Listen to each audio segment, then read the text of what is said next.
Hi friends, मैं इरम। आप इरम के साथ चलिए कहानियों की दुनिया में।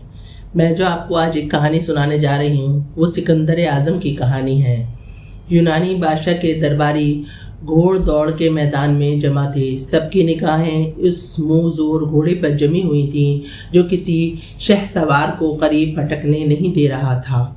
एक नौजवान हिम्मत करके आगे बढ़ा। उसने उछलकर घोड़े पर सवार होने की कोशिश की, मगर उसे ये कोशिश बड़ी महंगी पड़ी। घोड़ा हिनहिनाकर अपनी पिछली टांगों पर खड़ा हो गया और माने हुए शहसवार को सीने पर उसने अपने दोनों सुम मार दिए। शहसवार की बड़ी बेइज्जती हुई। जो शख्स इस घोड़े पर सवार होकर दिखाए उसे मुंह मांगा इनाम दिया जाएगा, बादशाह ने ऐलान किया। ये ऐलान सुनकर एक 15-16 बरस का लड़का मैदान में आया। बादशाह उसे देखकर मुस्कुराने लगा। लड़के ने बड़े प्यार से घोड़े की लगाम थाम कर उसके मुंह चूमते हुए सूरज की तरफ कर दिया। फिर उसकी गर्दन पर थपथपा देने लगा। घोड़े का इतना हुआ जिस्म जरा ढीला पड़ा तो लड़का उछलकर उस पर सवार हो गया। सारे तमाशाई लड़के की जादूगरी पर हैरान रह गए। ये हैरत इस वक्त दो चंद हो गई जब लड़के ने घोड़े को सरपट दौड़ाना शुरू कर दिया। वसी अर्ज मैदान के 2-3 चक्कर लगाकर लड़का बादशाह सलामत के सामने आ गया। फिर वो घोड़े से कूद कर उतरा और घोड़े को उसने साईं के हवाले कर दिया। घोड़े के सारे कसबल निकल चुके थे। ये लड़का यूनानी बादशाह का शहजादा सिकंदर था जिसने तमाशाइयों को हैरान कर दिया था। जाने पिदर, तूने घोड़े पर कौन सा जादू कर दिया कि वो तेरे इशारे पर चलने लगा? बादशाह ने पूछा। अब्बा हुजूर, ये घोड़ा अपने साए से डर रहा था, सिकंदर ने जवाब दिया। मैंने उसका मुंह सूरज की तरफ कर दिया। अपने साए को न देखकर उसका सारा खौफ जाता रहा। दरबारी इस शहजादे की हुनरमंदी और अक्ल पर अश करने लगे। सब ने बेज़बान कहा कि शहजादा अपने कारनामों से दुनिया को हैरान कर देगा। तख्त पर बैठते ही उसने ये बात सच साबित कर दी। 20 बरस की उम्र में जब सिकंदर ने अपनी हुक्मरानी का आगाज़ किया तो सबसे पहले उसने बेशुमार बहादुरों का लश्कर तैयार किया। एक रोज़ उसने ऐलान कर दिया कि वो सारी दुनिया को फतह करेगा। ये ऐलान उसने शहर के चौराहे पर किया। फिर एक बड़ी अजीब व गरीब बात हुई। मुजस्मे में एक मशहूर शायर का था जो पसीने से शराबोर हो गया। लोग सिकंदर की बात पर फौरन यकीन ले आए। उनका ख्याल था कि सिकंदर ऐसे कारनामे सर अंजाम देगा कि शुअरा उसको बयान करते करते पसीने में नहा जाएंगे और सिकंदर से पत्थरों के भी पसीने आ जाएंगे। इस यकीन के साथ यूनानी लश्कर फतह के शदियाने बजाने लोगों की शिकस्त देता चला गया। बहुत से ममालिक फतह करके सिकंदर समुद्र के साहिल के साथ साथ चलने लगा। फिर उसका मुकाबला एक बड़े होशियार और अक्लमंद बादशाह से हुआ। एक मोटे रस्से की इतनी मजबूत और मुश्किल गिरह लगाई हुई थी जिसे कोई शख्स खोलने में कामयाब नहीं होता था।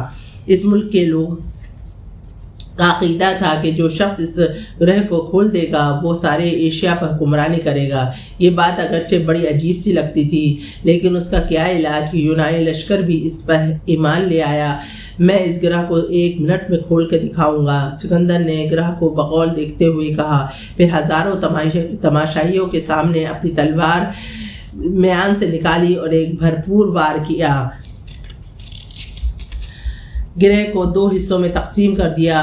गिरह खुद ब खुद खुल गई। यूनानी लश्कर का हर सिपाही ये कहने पर मजबूर हो गया कि उसके सपा सलार के पास हर मुश्किल का हल मौजूद है।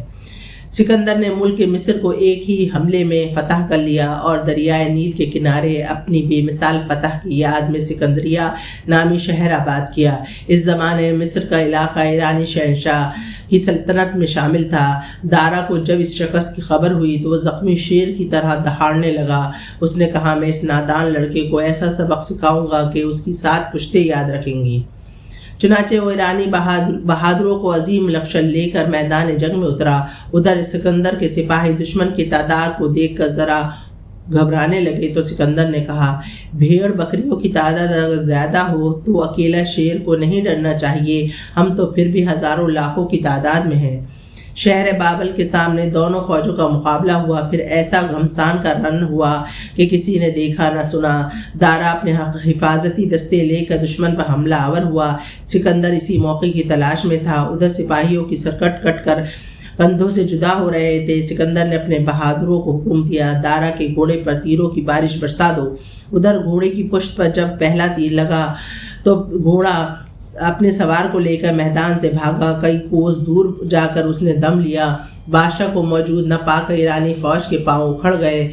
دارا اپنی جان بچا کر خرستان کی طرف بھاگ گیا اور اس نے گمنام سے گاؤں میں پناہ لی۔ چنانچہ ایرانی غیرت مند سپاہیوں کو بڑا غصہ آیا۔ جس شخص کو ہم جھک جھک کر سلام کیا کرتے تھے وہ مشکل وقت میں اپنی فوج کو دغا دے گیا۔ دارا کے سپاہیوں نے یہ کہہ کر اسے موت کے گھاٹ اتار دیا۔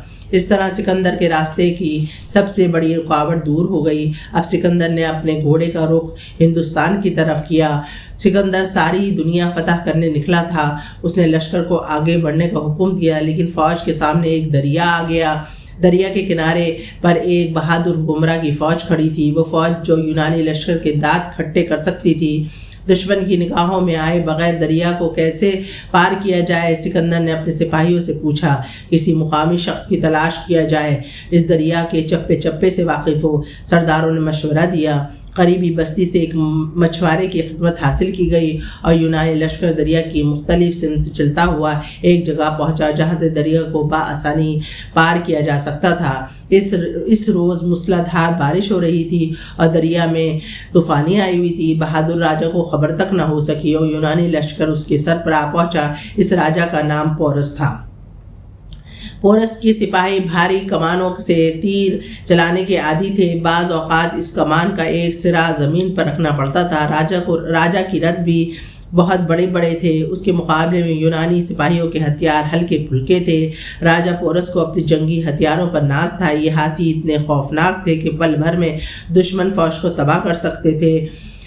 جنگ کا آغاز بڑے شور سے ہوا۔ بارش کی وجہ سے راجا پورس کی رتھیں کیچڑ میں پھنس کر رہ گئے۔ ادھر بھاری کمان کو زمین پر رکھنا مشکل ہو گیا۔ رہی سہی کسر اس وقت پوری ہو گئی جب یونانیوں نے ہاتھیوں پر تیر برسانے شروع کیے۔ ایک ہاتھی کی آنکھ میں تیر لگا تو وہ بھاگنا شروع ہو گیا اور انہوں نے دوسرے ہاتھی کے ساتھ بھی یہی کیا۔ چنانچہ پورس کی ہاتھی اپنے ہی فوج کو کچلنے لگے۔ پورس لڑتے لڑتے زخمی ہو چکا تھا۔